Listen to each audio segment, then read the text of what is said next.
Bismillahirrahmanirrahim. Assalamualaikum warahmatullahi wabarakatuh. Innal hamdalillah nahmaduhu wa nasta'inuhu wa nastaghfiruh wa na'udzubillahi min sururi anfusina wa min sayyiati a'malina. May yahdihillahu fala mudhillalah wa may yudlilhu fala hadiyalah. Asyhadu an la ilaha illallah wahdahu la syarikalah wa asyhadu anna Muhammadan abduhu wa rasuluhu khatamul anbiya la nabiyya ba'da. Awalan hayya bina naskuru ilallah allazi qad ata'na ni'matan katsiratan. Pertama dan yang paling utama sekali, marilah kita bersyukur atas kehadiran Allah Subhanahu wa taala, allazi qad ata'na ni'matan katsiratan, yang mana telah memberikan kita begitu banyak nikmat, baik itu nikmat kesehatan, nikmat kesempatan maupun nikmat iman dan Islam dalam diri kita, sehingga kita mampu menjalankan aktivitas kita seperti saat ini. Sanian nusalli salaman wa salamatan ala habibina wa syafi'ina sayyidina Muhammad sallallahu alaihi wasallam. Allahumma salli wa sallim wa barik alaih. Kedua, tidak lupa pula kita haturkan salawat bertakakan salam kepada junjungan alam Nabi besar Muhammad sallallahu alaihi wasallam, allazi qad ahmala nas min zulumati kufri ila zamani munawwari bin nuri iman wa Islam, yang mana beliau telah membawa umat manusia dari zaman kekufuran yang dikufurkan oleh kejahiliatan menuju zaman yang terang menerang yang diterangi oleh iman dan Islam. Sobat DKTV dimanapun berada, Allah Subhanahu wa taala memerintahkan kita untuk godol basar atau menjaga pandangan kita dari perkara-perkara ataupun hal-hal yang dilarang olehnya. Hal ini sejalan dengan firman-Nya Quran surah An-Nur ayat 30 dan 31. A'udzubillahi minasyaitonirrajim. Bismillahirrahmanirrahim. Qul lil mu'minina yaghuddu min absarihim wa yahfazu furujahum. Zalika azka lahum. Innallaha khabirun bima yasnaun. Wa qul lil mu'minati yaghuddna min absarihinna wa yahfazna min furujahunna wal yubdina zinatahunna illa ma zahara minha wal yadribna bi khumurihinna ala juyubihinna, yang artinya, hai kalian para laki-laki yang beriman, hendaklah kalian menjaga pandangan kalian dan hendaklah kalian memelihara kemaluan kalian.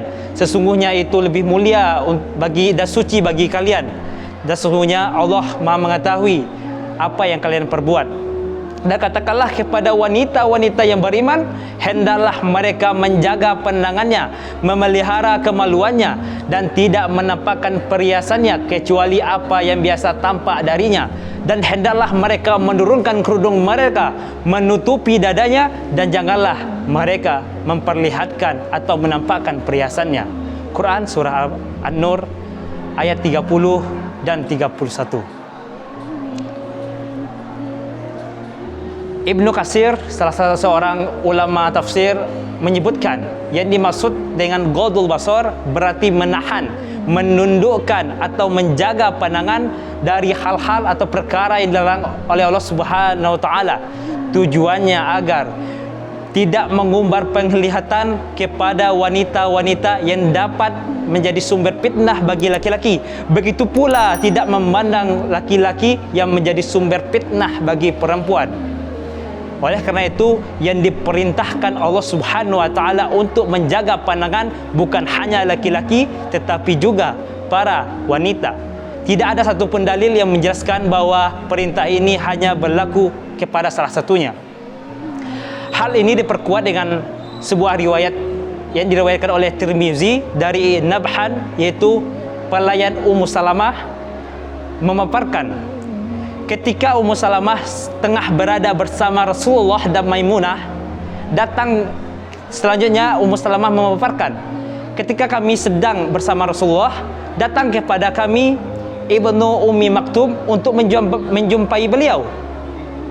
Ketika itu, kejadian ini setelah kami diperintahkan untuk hijab atau tirai penghalang.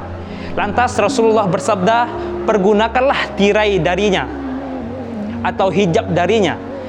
Ummu Salamah pun menjawab, ya Rasulullah, bukankah Ibnu Ummi Maktum adalah tunanetra dan tidak bisa memandang kami?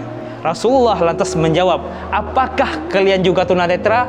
Bukankah kalian dapat memandangnya? Rawahul Tirmizi.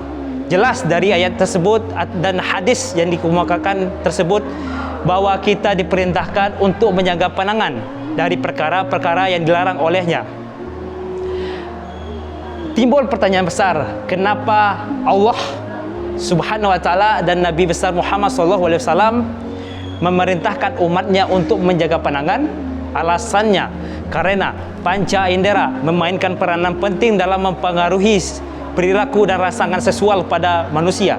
Indera penglihatan merupakan indera paling kuat dan paling cepat untuk menerima rangsangan. Buktinya, menurut penelitian, hanya butuh 0,3 detik saja mata mampu mengolah suatu data dan menjadikannya suatu rangsangan yang dapat mempengaruhi sifat manusia, perilaku-perilaku manusia, fungsi-fungsi otak manusia, dan rangsangan seksual pada manusia. Oleh karena itu, bagaimana tidak para lelaki tidak terjebak kepada wanita yang aslinya merupakan suatu keindahan, dan tak kala ketika mereka menghiasi diri mereka dengan kosmetik serta alat kecantikan, maka bertambah pula kecantikannya dan keindahannya, dan tak kala mereka keluar mereka akan dihiasi oleh setan, maka bertambah keindahannya. Hal ini sejalan dengan hadis Rasulullah, al-mar'atu auratun fa iza kharajat istasrafa syaitan. Sesungguhnya wanita adalah aurat, dan ketika mereka keluar maka setan akan memandangnya, maka setan akan menghiasinya. Oleh karena itu, mari kita sama-sama menjaga pandangan kita dan menundukkan pandangan kita dari perkara-perkara yang diharamkan olehnya. Karena godul basar memiliki beberapa manfaat dan hikmah. Yang pertama, menghindarkan dari fitnah ataupun perbuatan yang hina ataupun perbuatan yang menjerumus ke dalamnya. Yang kedua, agar manusia terbebas dari rasa dosa dan penyesalan di kemudian hari. Yang ketiga, kita akan senantiasa merasa diwaspadai atau diperhatikan oleh Allah Subhanahu wa taala. Dan yang keempat, agar kita senantiasa melakukan perbuatan yang diridhai oleh Allah Subhanahu wa taala. Dan yang kelima, agar kita memiliki kepribadian yang kuat. Mungkin sekian yang dapat disampaikan di kesempatan yang singkat ini. Semoga kita diberi kekuatan untuk menundukkan pandangan dari perkara-perkara yang diharamkan oleh Allah Subhanahu wa taala. Maka muncul pertanyaan besar bagi diri kita masing-masing, sudahkah kita menjaga pandangan kita hari ini? Wallahu a'lam bishawab. Iza tamal amru zaharan nuksan. Atima sayaka wallahu musta'an. Akhiru kalami wassalamualaikum warahmatullahi wabarakatuh.